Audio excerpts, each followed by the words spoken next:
One of the things that leaders have to do, of course, is to convince other people to follow the man, follow the lead, to do what he wants or she wants done. It's called persuasion. When Jack Kennedy was elected president in November of 1960, there was a period of time before he was, of course, sworn into office later in 1961. During that period of time, Professor Richard Neustadt at Harvard wrote a paper which later became a book for Jack Kennedy entitled Presidential Power.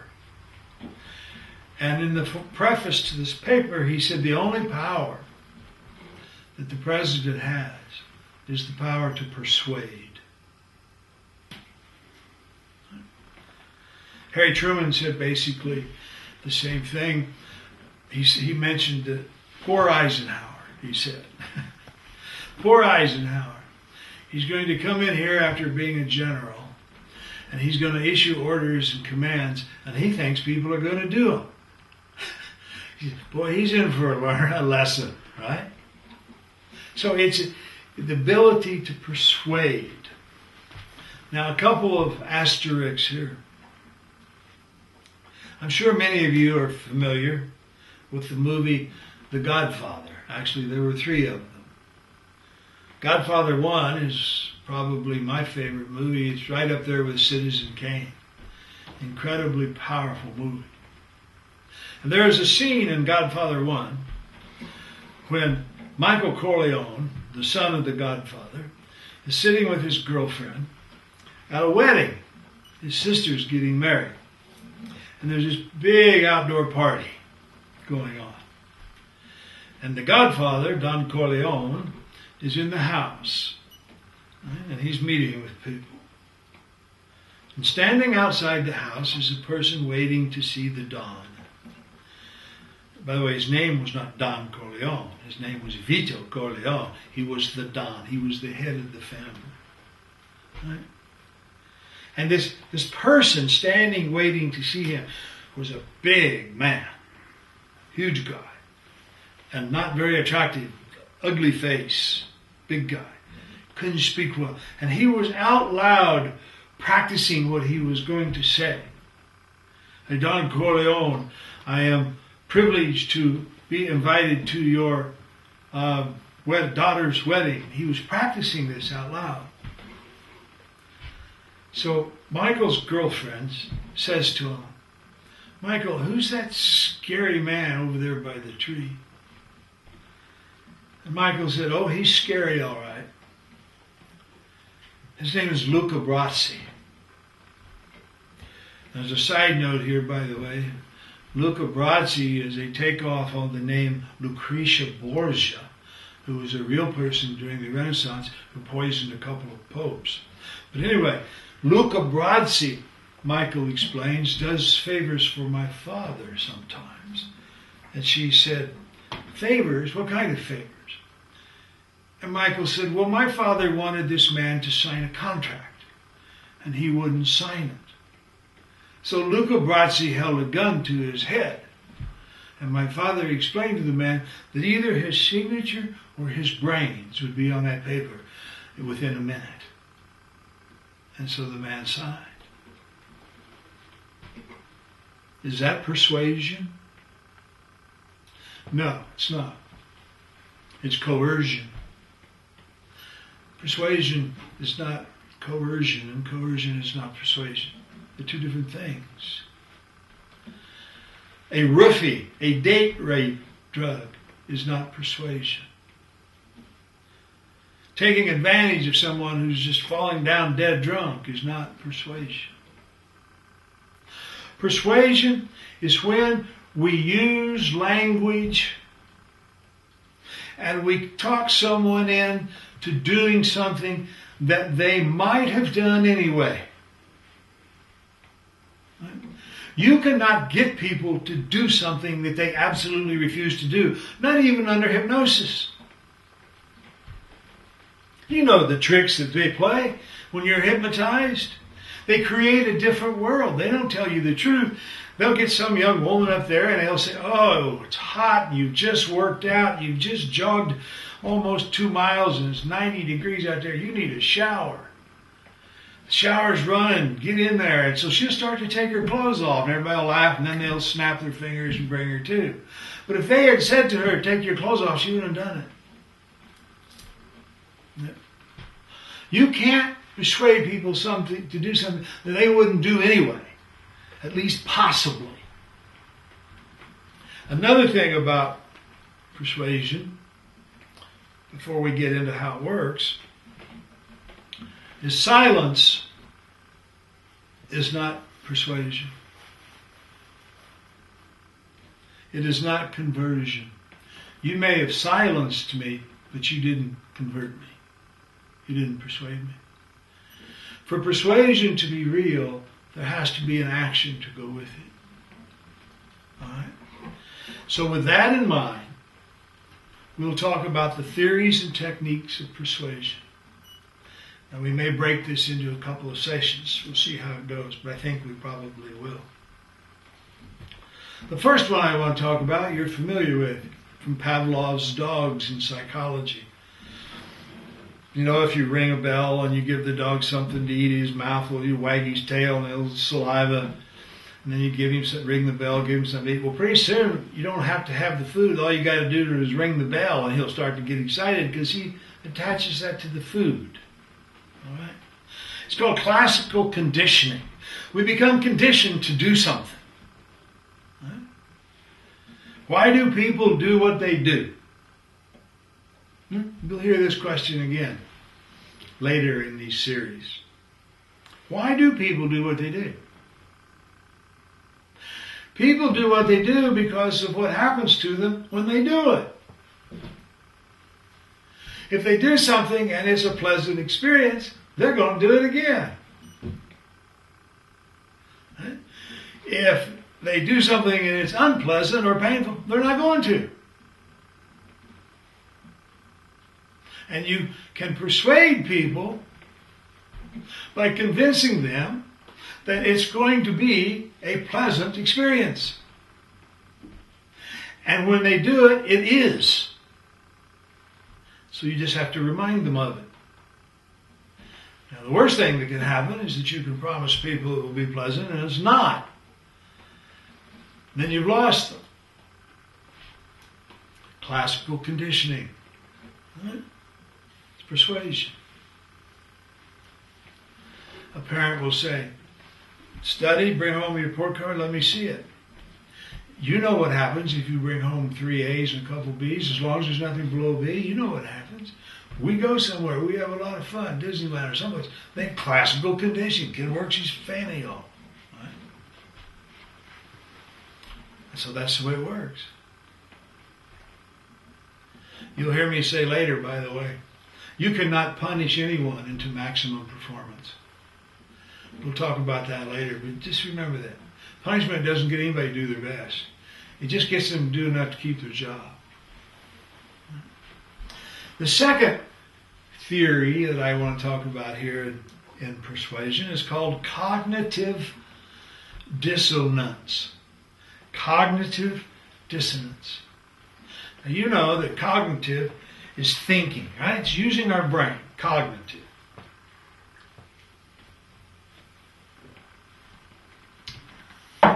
Good coffee.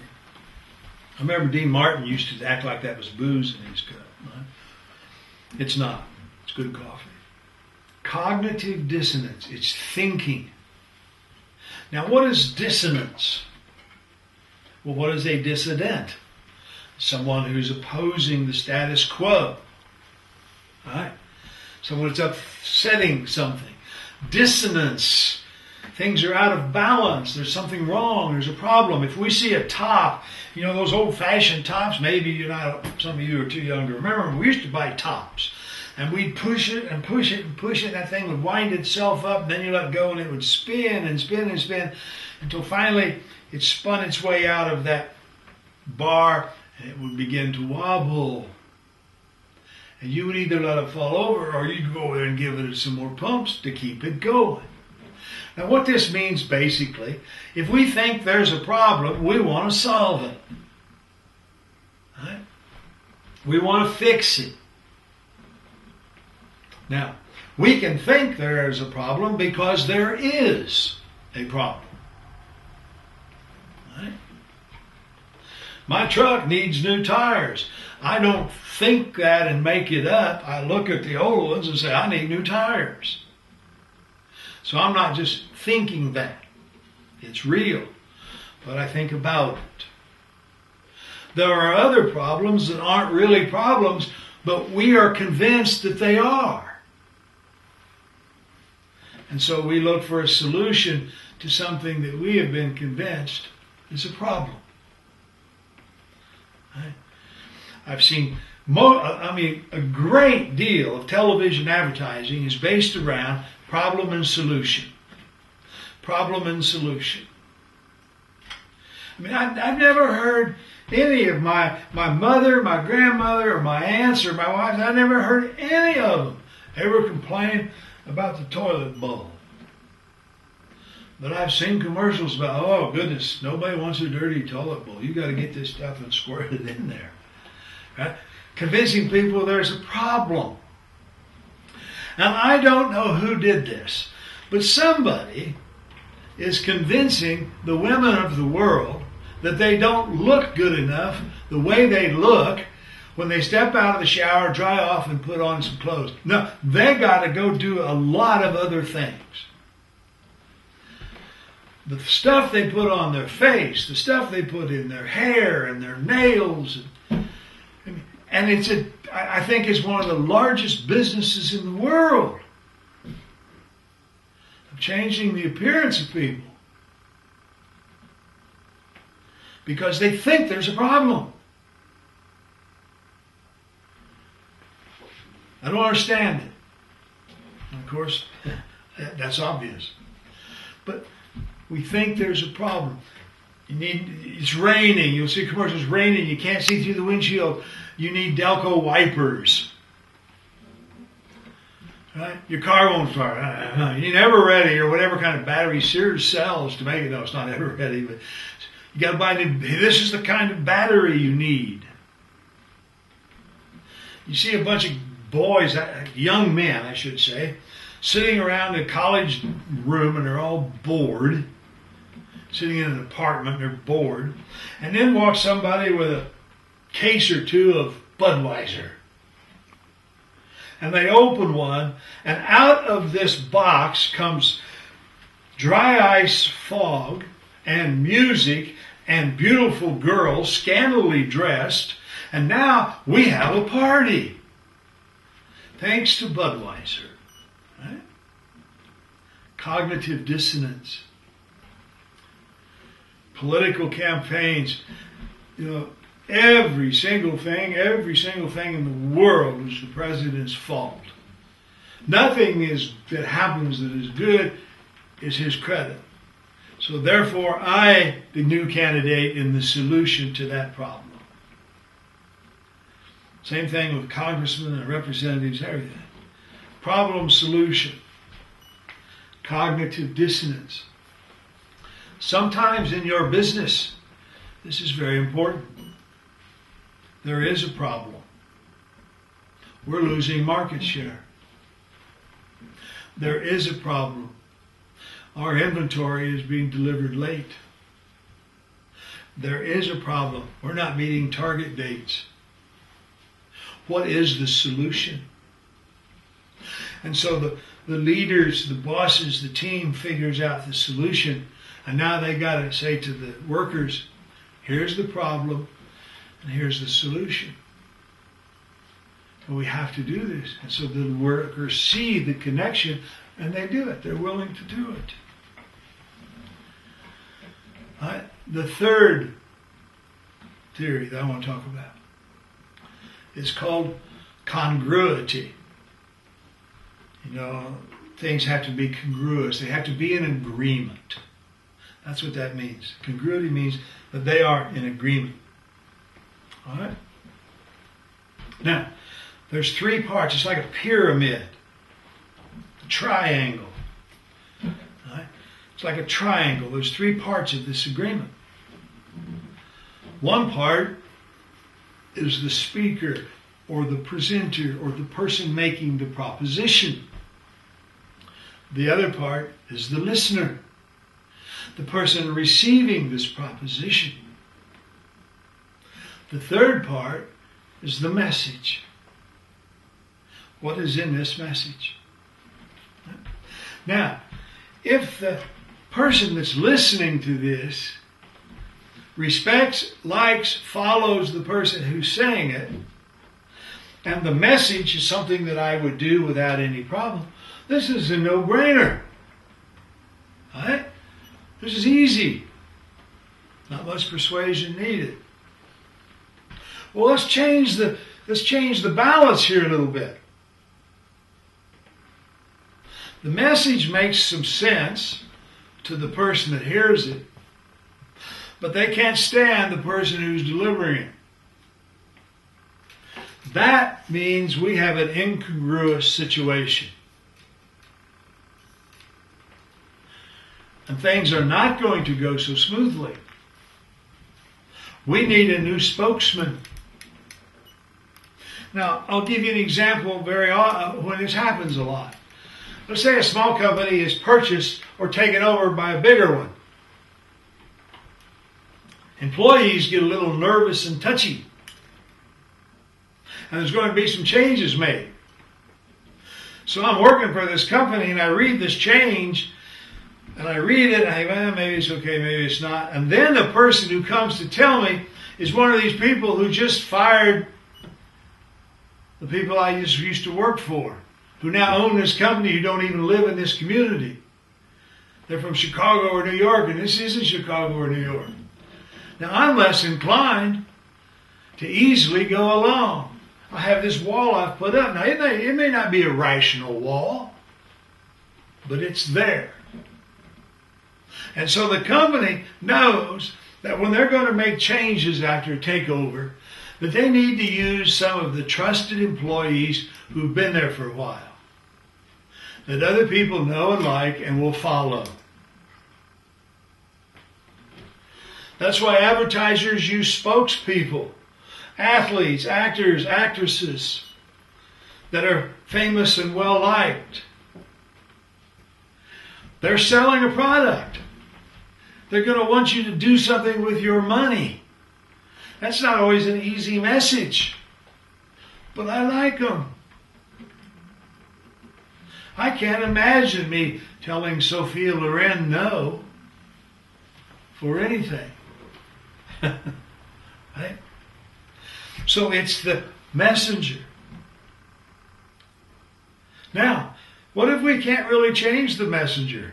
He is or she is who she is. We need to look at the message then and sweeten it up.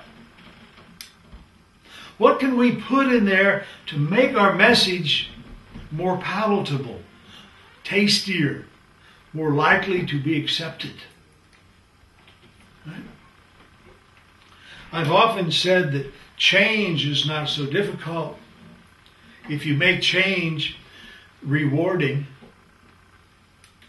That if you want me to change what I'm doing and you offer me a reward for doing so, I'm much more likely to do it easily and quickly than if you force me to do it.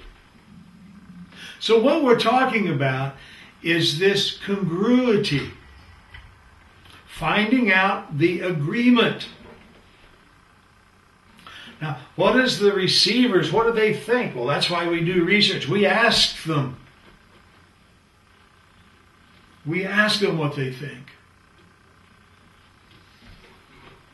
I used to be in the I still am. I'm still in the political campaign consulting business.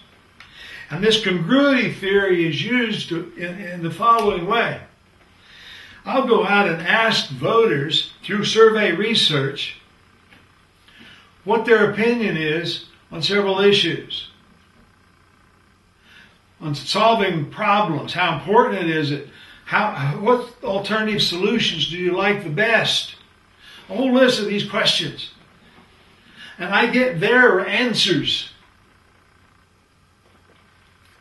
All right, now I've got the listeners. I then ask them, well, what do you think my candidate, let's say his name is Joe Green. What do you think Joe Green thinks about that? What's his position on each one of these? And we ask that question. Now let's say Joe Green is running against somebody named, Pete Smith. Well, what do you think about Pete Smith? What does he think about these issues? Now, you see what I have? I have a triangle here. The real meaning of triangulation. I thought of this a long time before they started. I used to do this a long time ago before they started talking about it in Washington. Triangulation. I know what the voter thinks about this message. And I know what the voter thinks that this messenger, this sender, this candidate thinks about that message. And I can compare them. And when the voter agrees with my candidate, I tell the voter that. And when the voter disagrees with my opponent, I tell the voter that. Now, if they don't know, I figure out how to use language to convince them that my candidate agrees with them and the other guy refuses to say. All right? That's the congruity theory. And it works. I'm telling you, it works very well.